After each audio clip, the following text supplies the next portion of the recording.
बिस्मिल्लाहिर्रहमानिर्रहीम अस्सलाम वालेकुम हेलो एवरीवन। उम्मीद करता हूँ आप सब खैरियत से होंगे। आज जो हमारा चैप्टर है फर्स्ट ईयर से, that is the white lamp by Sero Khanzadyan. बहुत ही इंटरेस्टिंग चैप्टर है और इस चैप्टर में हम समरी और इसके जो इम्पोर्टेंट क्वेश्चंस हैं वो डिस्कस करेंगे। और इससे पहले भी मैंने कुछ चैप्टर्स फर्स्ट ईयर के डिस्कस किए हैं, उन वीडियोस का लिंक मैं डिस्क्रिप्शन में दे दूंगा, उसको ज़रूर देख लीजिएगा। और साथ में टेंसेस भी क्लियर हुए हैं, लाइक प्रेजेंट से लेके फ्यूचर तक जितने भी टेंसेज है वो सारे कवर किए। सो बढ़ते हैं अपने टॉपिक की तरफ। अब यहाँ से इसकी समरी स्टार्ट होती है। In this story the writer shows the value of relationships and tells that parents always treat children with patience and understanding. देखो, इसमें सबसे इंपॉर्टेंट थीम जो बन रहा है वो है रिलेशनशिप का। ये एक थीम भी है लेकिन समरी में भी हम डिस्कस कर रहे हैं। तो यहाँ पे रिलेशनशिप मीन्स यहाँ पे पेरेंट्स की बात की गई कि उसका अपने बच्चों के साथ ताल्लुक़, ठीक है, वो शो किया गया है। और उसके बारे में बताया गया, रिलेशनशिप के बारे में बताया गया। और दूसरी चीज़ यहाँ पे वर्ड मेंशन है पेशेंस एंड अंडरस्टैंडिंग, यानी कैसे जो है जो पेरेंट्स होते हैं वो अपने बच्चों को सब्र के साथ ट्रीट करते हैं, यानी उसके साथ जो सलूक होता है उनका बेहतरीन होता है। They make sure that their children get the best and for that they go beyond their limits to educate their children in the best possible way. और पेरेंट्स की हमेशा कोशिश होती है कि वो अपने बच्चों को बेहतर से बेहतरीन तालीम दे। They provide unconditional love but when the same parents grow old, वो बेशुमार लव देते हैं, यानी पेरेंट्स जो होते हैं वो अपने बच्चों को बेशुमार लव देते हैं। लेकिन जैसे ही वो पेरेंट्स ग्रो यानी ओल्ड होते हैं, जैसे ही वो उनकी एज बढ़ जाती है वो उन पेरेंट्स की, they definitely need the care. तो फिर उन्हें हमारी केयर की ज़रूरत होती है, यानी अपने बच्चों की केयर की ज़रूरत होती है कि वो उनके जो बच्चे वो अपने पेरेंट्स की केयर करें, उनको लव दे, उनको कंपनी दे, कंपनी से मिला जाए उनका साथ दे। It's natural that they do have same expectations. जैसे आपके पेरेंट्स जब आप बच्चे होते हैं तो आपको प्यार देते हैं, आपकी केयर करते हैं, इसी तरह यही चीज़ है पेरेंट्स आपसे एक्सपेक्ट करते हैं कि आप भी उनको वही प्यार दें जो उन्होंने बचपन में आपको दिया था। After all sacrifices a parents don't get respect. अगर इतनी कुर्बानियों के बावजूद आपके पेरेंट्स आपसे रिस्पेक्ट नहीं हासिल करते हैं, यानी आप उनको रिस्पेक्ट नहीं देते हैं, love and care from the children they suffer with mental agony, और आप उनकी केयर नहीं करते, तो वही पेरेंट्स फिर मेंटली डिस्टर्ब रहते हैं, यानी आप उन्हें टॉर्चर करते, अजियत पहुंचाते, जैसे हम कहते हैं ना, डिसहर्ट करना। ठीक है, तो इससे ये हो जाएगा। अब यहाँ से इस स्टोरी की शुरुआत होती है। In this story Navasard is an old man who does not have his own children. अब यहाँ पे दो इंपॉर्टेंट कैरेक्टर है, एक नवासर्ड है, दूसरा जो है अर्शक है। तो नवासर्ड जो कि एक ओल्ड मैन है और इसके अपने कोई बच्चे नहीं हैं, और इसने अपने भाई का जो बेटा है यानी नेफ्यू जिसका नाम है अर्शक, उसकी जो है परवरिश की है। When his parents died of hunger during the war, यानी उसके जो पेरेंट्स थे अर्श के जो पेरेंट्स थे वो हंगर की वजह से एक जंग में शहीद हो चुके थे, ठीक है, यानी मर गए थे हंगर की वजह से, भूख की वजह से, जिसे हम कहते हैं भूख। He remembers how he loved him like his own child and used to carry him up the step path on his back. तो हमारे जो करेक्टर है नवासर्ड वो ये कहते हैं कि बिल्कुल, यानी मैं अपने बच्चों से बढ़ के इनसे मोहब्बत की है, यानी इसकी तो शादी नहीं हुई लेकिन सपोज़ कर रहा है, फ़र्ज़ कर रहा है, ठीक है, और उसे अपने पीछे रखते थे। उसको जो है लाइक किसी जगह ले जाना, आपको पता है जब आप पेरेंट्स होते हैं वो अपने बच्चे को जो है पीछे बिठा के ना किसी जगह लेके जाते हैं। तो सेम टू सेम ये जो हमारे करेक्टर हैं नवासर्ड वो भी अर्श के साथ यही करते थे। Wiped his nose with the hem of his jacket, तो यहाँ पे जैसे उसका जो नाक पहना, ठीक है, उसको अपने जैकेट से साफ करते थे। He would cup his hands and Arsh would drink water from his favourite spring. Spring का मतलब है चश्मा, ठीक है, तो वहाँ पे उसे लेके जाते थे ताकि वो अपने फेवरेट चश्मा यानी स्प्रिंग से जो है पानी पी सके। कौन लेके जाते थे? नवासर्ड अपने भतीजे यानी बाई का जो बेटा है अर्श, उसको लेके जाते थे। वंस अर्श broke his leg after falling from a cherry tree. एक दफ़ा क्या हुआ कि अर्श जो है वो चेरी ट्री से नीचे गिर गया था। Navasard carried him many miles away to the doctor in the distant settlement. तो नवासर्ड ने उसे एक डॉक्टर के पास ले गए जिसकी जो काफ़ी डिस्टेंस पे था, यानी उसकी जगह बहुत दूर थी। Navasard would sleep on the floor but made comfortable bed for अर्श।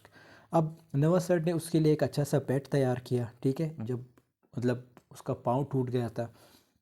he fulfilled all desires of Arsh to make him happy and satisfied.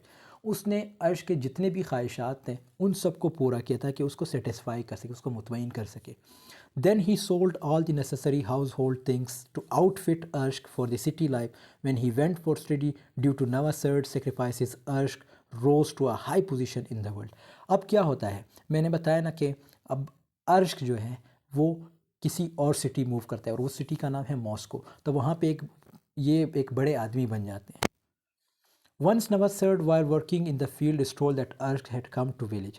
अब क्या होता है जब वो अर्श जो है जब दूसरे शहर जाके एक बड़े आदमी बन जाते हैं तो एक दफ़ा क्या होता है, नवासर्ड के पास कोई आता है और उसे कहता है कि भाई आपका जो बेटा है यानी आपका भाई का बेटा जो अब बड़ा हो चुका है, बड़ा आदमी बन चुका है, वो गाँव आ चुके हैं. He reach his house but his surprise Arsh is not there. ठीक है.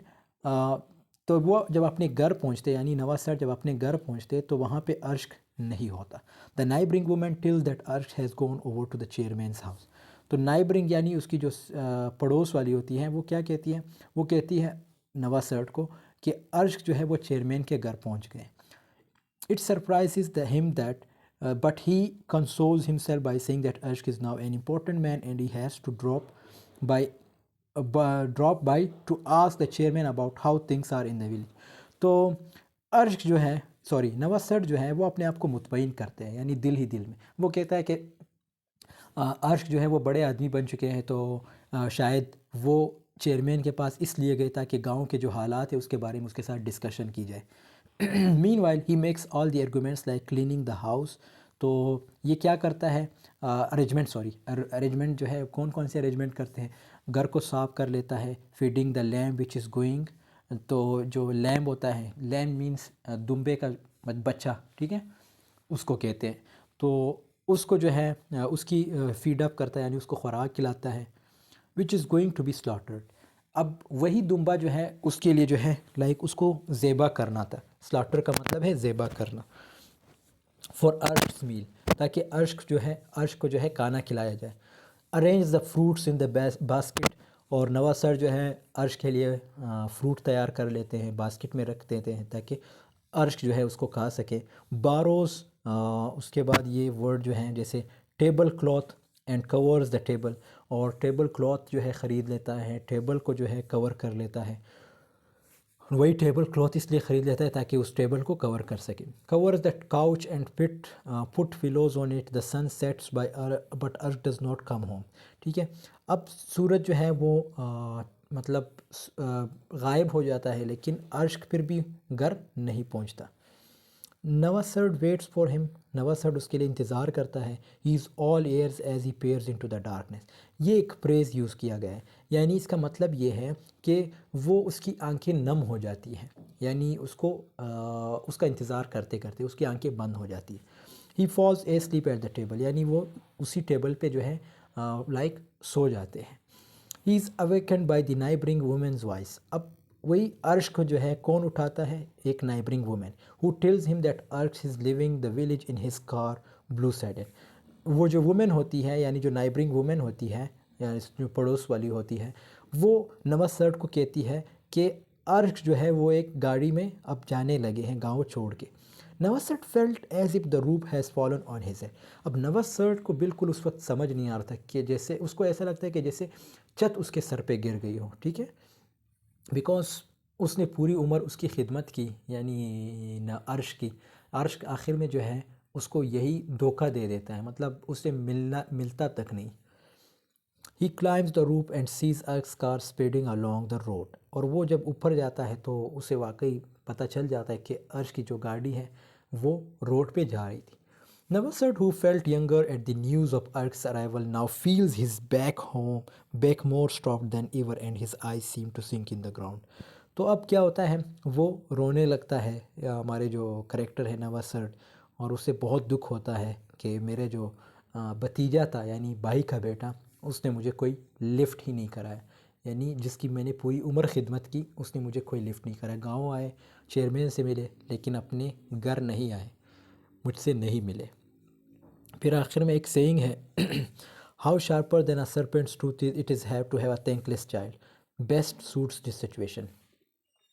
तो इसका मतलब ये है कि जितने भी आप कोशिश करो कि अपने आप को होशियार समझने की, या आखिर में आप क्या करते हो, बिल्कुल उस सांप की तरह होते हो जो बिल्कुल मतलब आपको अगर कोई पालता भी है तो आखिर में आप उसे डसते हो। ठीक है, सो सेम टू सेम अर्श के साथ, सॉरी, नवासर्ड के साथ भी यही हुआ। उसने अर्श को पाला, अर्श की परवरिश की, लेकिन आखिर में क्या हुआ, उसे कोई कुछ भी नहीं मिला। अब क्वेश्चन नंबर 4 बहुत इंपॉर्टेंट है, जिसका मतलब है what's the central idea of the story the white lamp, is this theme relevant to our culture as well. तो ये जो स्टोरी है, क्या ये हमारे कल्चर से भी रिलेटेड है? इसका जवाब है, ये पूरा आंसर है, ये आप लोग पढ़ लीजिएगा। The central idea of the story the white lamp is that when someone attains high status और गेन्स वेल्थ, फेम और टॉर्चर, फेम और Fortune, his attitude and behaviour usually change. तो इसका सिंपल मतलब क्या है, देखो हमारे माशरे में भी यही है, जब कोई पैसा कमाने लगता है तो वो अपना उसका बिहेवियर, उसका एटीट्यूड बिल्कुल चेंज हो जाता है। तो ये पूरे लाइन में भी यही चीज़ मेंशन की गई है। इजी लैंग्वेज है, इजी इंग्लिश लिखी गई है, इसको आप लोग पढ़ लीजिएगा। मैंने यहाँ तक तो पढ़ लिया आप लोगों के लिए, लेकिन ये जो है ये भी इजी है, आप लोग पढ़ लीजिएगा। और यही आंसर है, अगर आपसे पेपर में पूछा जाता है तो आपने यही आंसर लिखना है। और ये भी इसी का आंसर है, yes this theme is quite relevant. अब देखो यहाँ पे दो पार्ट्स हैं इस सवाल के। यहाँ तक तो ये इसका आंसर हुआ, ठीक है, यहाँ से लेके यहाँ तक ये इसका आंसर हुआ, यहाँ से लेके यहाँ तक। अब is this theme relevant to our culture as well, तो ये इसका जवाब यहाँ से स्टार्ट होता है और यहाँ तक। Yes, this theme is quite relevant to our culture as well. Now and then we witness this harsh reality that when any of our friends, तो ये थीम हमारे कल्चर से इसलिए भी मिलता है क्योंकि हमारे दोस्तों में से अगर कोई कामयाब होता है, हमारे रिश्तेदारों में से, तो उसका भी बिहेवियर बिल्कुल चेंज हो जाता है। तो ये उसका पूरा एक प्रॉपर आंसर है। फिर दूसरा क्वेश्चन है, draw the character sketch of अर्श। अर्श के करेक्टर के बारे में बताना। ये उसका पूरा करेक्टर का एक्सप्लेनेशन है। मैंने बताया ना कि वो छोटे से थे, उसकी परवरिश किसने की, उसके अंकल नवासर्ड ने की। ठीक है, फिर उसके बाद वो मॉस्को चले जाते, जैसे यहाँ पे वर्ड मेंशन है मॉस्को, तो मॉस्को में तालीम हासिल कर लेते। और इस तरह ये उसका पूरा करेक्टर एक्सप्लेन किया गया है, और ये भी उसी करेक्टर का जो है जवाब है। उसके बाद क्वेश्चन है, is there any conflict in the story the white lamp, if yes how it is resolve, how is it resolve. ठीक है, तो कोई कन्फ्लिक्ट है स्टोरी में, अगर है तो आपने उसको कैसे रिजॉल्व करना है, या उसको कैसे रिजॉल्व किया जा सकता है। तो ये उसका आंसर है, yes there is a conflict in the story the white lamp, it rises at the moment when Navasard reaches home and comes to know that Arsh has gone to chairman's house without any obvious reason. तो यहाँ पे देखो, अब आपको पता है कि जब अर्श मॉस्को से अपने गाँव आते हैं तो वो चेयरमैन से डायरेक्ट मिलते हैं। तो ये ठीक है, ये स्टोरी चल रही है। फिर आखिर में this conflict reaches its climax when Navasad waits for Arsh till the end of the day। तो इसकी ये कन्फ्लिक्ट कब ख़त्म होता है, कब शुरू होता है, बल्कि शुरू कब होता है, जब अर्श जो है उसका इंतज़ार कर रहे थे। और इस कन्फ्लिक्ट यानी जो झगड़ा है उसकी एंडिंग कब होती है, जब अर्श बिल्कुल मूव करता है अपने गांव से। मतलब नवासर्ड को पता ही नहीं चलता कि अर्श जो है वो वापस जा चुके हैं। फिर हमारे पास क्वेश्चन है, write down the plot of the story the white lamp. Plot बहुत इंपॉर्टेंट है, ठीक है। तो ये उस स्टोरी का प्लॉट है। The plot of the story is well organize, powerful and good as well as all the events take place in an integrated, coherent manner. The plot is enriched with the flavors of conflict, growth और characters and climax। तो plot में obviously क्या है, एक तो ये well organised है, ठीक है। स्टोरी जो है आपको ईजिली समझ आ जाएगी अगर आप इसकी रीडिंग करते हैं। And it has an element of suspense, इसमें सस्पेंस भी है, ठीक है, थ्रिलर भी है, ठीक है। As well that keep the interest level of the readers high till the end of the story, ठीक है। तो इससे क्या होगा, आपको मतलब आपको जब आप इस चैप्टर को पढ़ेंगे तो आपको भी समझने में या पढ़ने में मज़ा आएगा।